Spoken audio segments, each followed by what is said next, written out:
What's up, guys? It's Parallax Abstraction, and welcome to PXA Peeks at Small Radios, Big Televisions.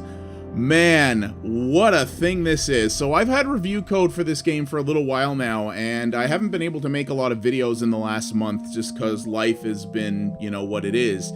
But, wow. This is a trip, and I really wanted to show this to you guys. This comes to us from Adult Swim, who are well known for putting out a lot of weird, kooky stuff. And a developer called Fireface, who I've never heard of before, but just, I love that name. It's one of those ones that sticks with you. And well, this is a sort of an arty indie game, there's no doubt about that, but it's got some very cool mechanics to it. It's at its heart a puzzle game, but it tells a very interesting, not really abstract story. It is a little abstract in its presentation, but it definitely is talking about something that's clear and understandable.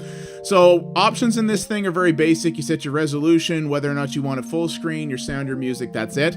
One thing I wish this had was the ability to have multiple saves or to retain saves. I'm going to start this over because I don't want to play too far into it because it will give spoilers for things that you probably should experience yourself. But once you start this over, it deletes your save, which is kind of a bummer. I really wish you could retain that. But, you know, little things like that. I've actually managed to back up my existing save, so I should hopefully be able to restore back to it if Steam Cloud doesn't choose to be dickish about that. All right, so let's start this thing off. Now, let's just let this play in.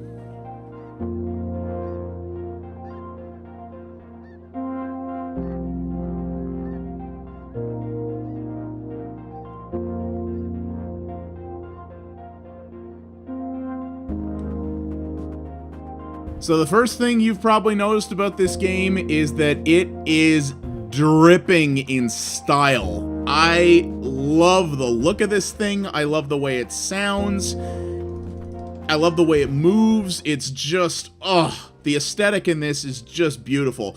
Especially for someone who's big into synthwave like I am. The soundtrack in this is just fantastic. And it is available for purchase with the game, which I was very happy to see because, man, so good. So the core concept of this is that it is a puzzle game, but the way you traverse around the world, it plays almost like a modernized Myst in some ways. You're moving between different screens. So you sort of click on doors and you move into different rooms, and a lot of these rooms will be shown from different angles and different perspectives, and as you can see here, I'm using the mouse. This does work with a controller as well. It's also available on the PlayStation 4, though I found the controller method to be a little awkward and not very precise, so I find this way better. But you can move the different rooms around. It's all a single view, though. Anything that's important for you to see in a particular room is going to be shown within the view that you're presented with. So anything that you might need to find in a room, you'll be able to see by just moving it around like this. You don't have to scroll the screen or anything like that. So you can play this game with just the mouse if you want. There are keys in it. I shouldn't say just the mouse. There are keys, but it's very limited. So you may see we got a tape in here. You're like, what is this about? Yeah, for you youngins out there, what with your Spotifys and your iPods and crap, this is how we used to listen to crap back in my day. Meh. And you see here, you put that tape in the thing, and you're like, whoa, I've been transported to this other place. And they explain this a little bit later. It's pretty early, so I don't really consider it spoilers. But effectively, these tapes are basically virtual reality, analog-based virtual reality, which is a real trip in and of itself when you think about it. So you see, you can bounce around the trees here, which sort of gives you this indication that you're in a virtual world. And in these virtual worlds, you will usually need to find one of these. Doesn't really explain, at least not at the point that I'm at, how you grab an item in the virtual world and have it translate to the real world, but there you have it. And you can revisit any tapes that you've picked up in a level at any time, and you will have to for certain later puzzles. So we're going to pick that up here. So you see here, this is a longer room, but it still manages to position the camera and articulate the movement so that you can still see everything you need to see. It's very, very elegant. Very impressive, and I like that. So you see here, drag to use. So we got a thing here. What opens the door? It looks like this. Drag that there, and bing. There you go. And I'm going to show you, well, I'll show you as I go through this first level here about the different mechanics and how things get weirder in this. So as you see, as you get further in, different levels will actually, you can drag to rotate the level around, which gives you access to different doors. And this is basically the tutorial level. So later levels will be more complicated and have more points of ingress and egress. And believe me, I'm only on the 3rd level, and how far I've played into this so far, it gets challenging. I imagine the later levels in this are going to be real mind freaks. It's going to be quite interesting. So there is a map here as well. The map is a little confusing, but it's not so bad. So the green area is the room that you're presently in. So you can kind of get an idea of where the different doors are, where the different entrance and exit points are, and how you can get around in there. One little nitpick, and it is totally a nitpick, but I hate the fact that you have to press M to bring up the map, but you can't press M again to exit it. You have to press escape, which is in a completely different spot on the keyboard and requires you to stretch your hand. Totally tiny quality of life improvement, but it would be really nice if they would change that. Just add the ability to press M a second time to exit the menu. That would be really nice. So, okay, so you see I flipped the switch here, turned this light on. So that reveals another door that we can go through. And what ho, another tape. All these tapes have one-word descriptions. Oh, I love that old school tracking effect and stuff like that. It's just so cool. I don't know how well this game would play at a lower frame rate, but I'd be very curious to see that, because some of these effects move so quick, it kind of feels like it almost needs 60 FPS to really give you the proper effect. So some of these tapes later get way weirder. Again, I don't want to spoil anything, but there are things later on where what you experience in the tapes is more than just a static scene, let me put it that way, and it gets a lot more interesting. So we're going to go through this door here, almost Resident Evil style the way that looks, and we're back outside. And you can see here that this thing is basically a factory, right? But you're probably also being like, well, why the hell is the factory, like, on stilts? Like, is this an oil rig or something? You get some explanation of that as you go on. Like I said, I'm going to finish this first level because I know my way through it, and I'll let you see the little in-between level storytelling that it does so you can get that idea. I don't want to go too much further than that, because honestly, if this is a game that's looking cool to you, you should just get it. I had no expectations for this because they were purposely, in the PR material and the marketing stuff on the web and that, they were purposely very vague about what was in this thing, like what this game actually was.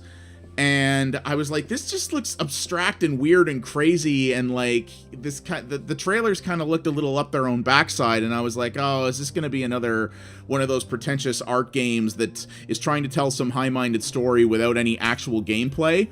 Very much not the case, in my opinion, so far, at least. It is telling a bit of a high-minded story, but it's doing it in a cool way and with actual gameplay mechanics, which is what I like. So you see here, this is saying 010, pretty obvious what you need to do here. And you can see that 1 is obviously on because that's where it sparks, so bing, there we go. Trust me, these puzzles get way more complicated later. Alright, so here's our third tape. Coast.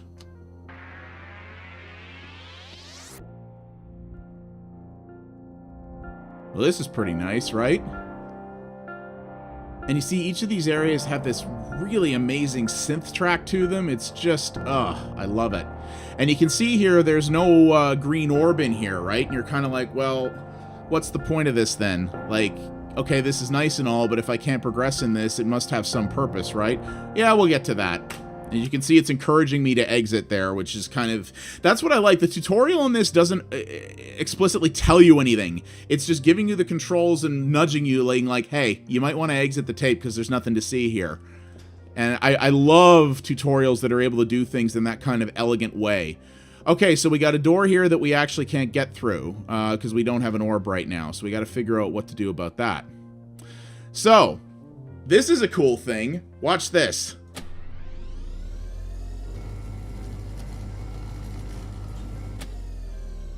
Now, for you youngins out there, again, what with your Spotifys, etc., something I should probably explain to you here. These old school analog tapes store data magnetically, not unlike how your hard drive does. Look it up if you don't believe me. And what could happen is if you demagnetize the tape, you could do all kinds of wackadoo stuff to it. And, well, like this.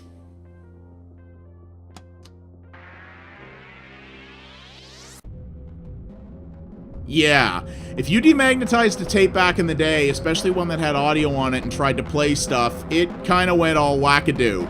And well, the concept of this is these tapes are providing virtual reality worlds, so you can only imagine. Yeah, this is a very key gameplay mechanic later, because, well, see, not much is happening here, right? Well, let's go check out the forest and see what that's about.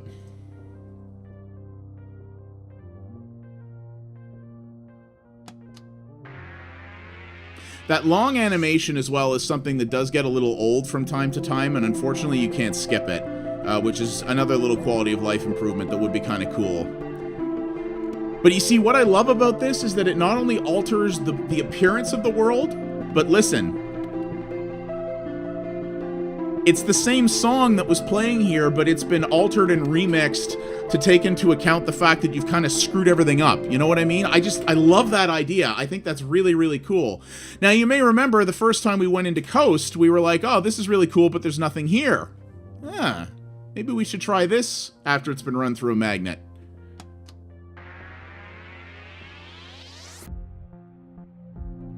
Dude, the rocks, they're going into the sky, man. That's not what rocks do. Whoa. And oh yeah, look at this. What was hidden in here? Our green thing that we need. Yeah, yoink. And this is what you're going to have to do. You will find magnets in the various levels. You have to degauss your tapes and use that to your advantage to find things you couldn't otherwise. And later levels actually have multiple different degaussing machines that will alter the tapes in different ways. So you may degauss a tape and find something that you needed in one distorted version of it, but not in the other. Now, they took a little creative liberty there. That's not how degaussing works. If you demagnetize a tape, once a tape is demagnetized, you can't re-demagnetize it another way. That ain't really how things work, but that's okay. It's just such a cool mechanic. So we finished this tutorial level here. And I'm going to show you the little bit of actual storytelling that happens in between levels, and it gives you an idea of the kind of world you're in. Oh, I just love the look and the sound of this game. It's so good. So good. So here we are. You're in this room with this weird thing that looks like a, I don't know if it's a telescope or some kind of laser analysis device, but there's always a radio that you click on.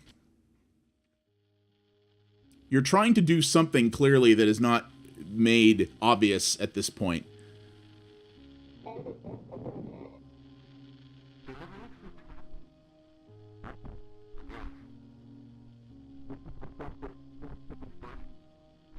So this is not voiced, obviously. You're expected to read this, and it does progress on its own, so you've got to pay attention.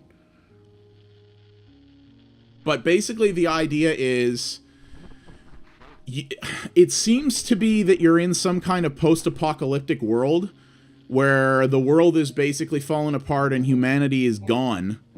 And these factories that you're going through were the kind of last attempts to save humanity in some form that I presume failed, I guess.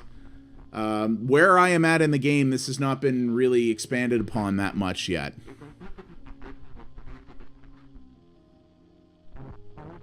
But it appears that you're in sort of the last bastions of humanity, I guess, and I don't know if you're an actual person. I don't know if you're some kind of disembodied spirit who's trying to figure something out. I really have no idea. And this goes into expand on these concepts a little bit.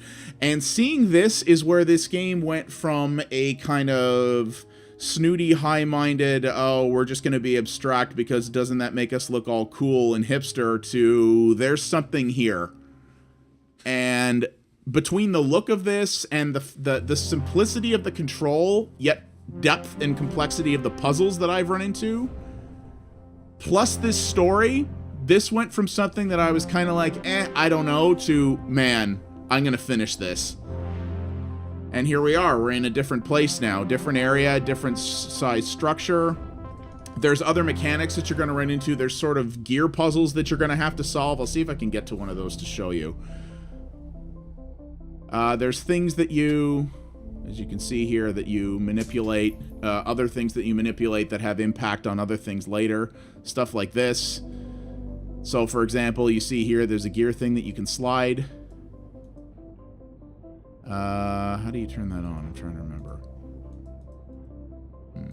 But yeah, you can... there are other objects that you pick up later. Like, there are actually gears that you will pick up and carry around with you to help you manipulate other puzzles. Ah, there it goes. So we turn that on, and now we can go in here. Oh, and there's a tape up here. This is the Arboretum. So you're getting the core idea here. It does expand further from here, but I really don't want to go that much further because if this game looks like something that doesn't interest you, then you've already seen how it plays. I don't think anything that happens further is going to compel you towards it. But if this looks cool to you, just get it and finish it yourself. I absolutely intend to. I've been looking for some games that my girlfriend and I can play together, and she's got a very, like, analytical, puzzle-driven mind, and I'm kind of thinking this might be a cool thing for us to sit down on the couch and play together.